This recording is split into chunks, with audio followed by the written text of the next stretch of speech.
3 দিন হলো বাংলাদেশের 12টি সংস্থা এবং প্রতিষ্ঠানে সরাসরি দলীয় পদধারী ব্যক্তিদেরকে তারা নিয়োগ দিয়েছে।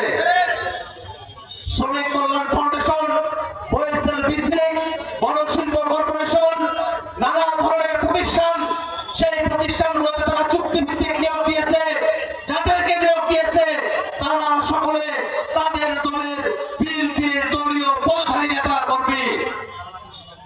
আমরা বলতে চাই, বাংলাদেশের যত রাষ্ট্রীয় প্রতিষ্ঠান এবং সংস্থা আছে, এই সংস্থাগুলোকে যদি নিরপেক্ষ ব্যক্তিদেরকে নিয়োগ না দিয়ে সেখানে যদি দলীয় ব্যক্তিদেরকে নিয়োগ দেওয়া হয়, তাহলে বাংলাদেশে আর কোনোভাবে সুষ্ঠু নিয়ম নীতি গণতন্ত্র অবশিষ্ট থাকে না।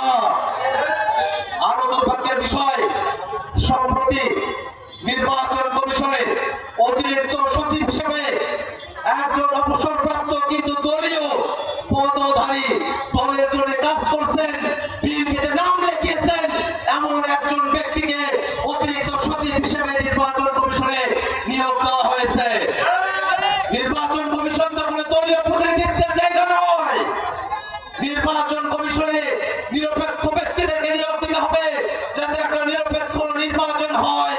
কিন্তু দুর্ভাগ্যের বিষয়,